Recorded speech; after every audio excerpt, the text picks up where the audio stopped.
Luis Alvarez, CEO of the Alvarez Technology Group, joining us here on Power Talk. Hey, Luis. Good morning, Mark. How are you? Doing well. So scams and safety is what we're talking about, online safety. And the FBI has sent out a bulletin about business email compromise, BEC. We talked about this a little bit once before, but this is becoming a bigger thing. So maybe you can fill us in on what's going on. Sure. I mean, this is becoming a bigger issue, much more than ransomware, actually, especially in the local area. There have been a number of organizations that we're aware of that have been hit, some to the tune of $800,000.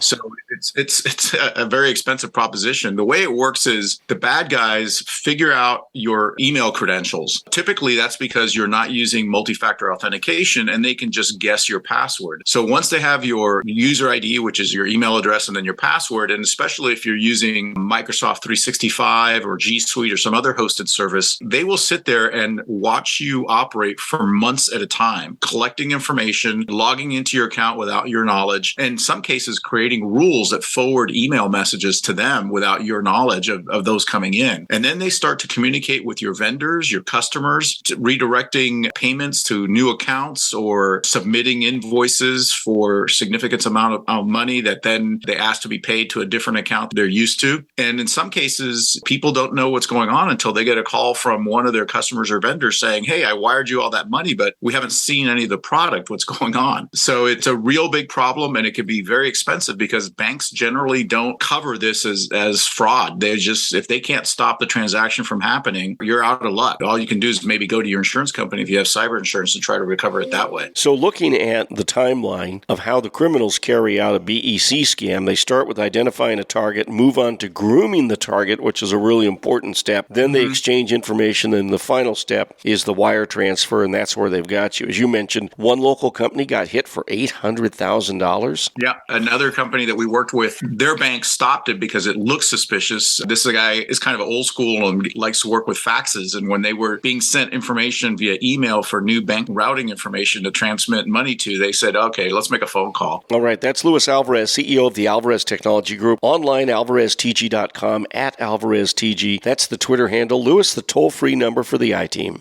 Give us a call at 866-78-I-TEAM. That's 866-784-8326.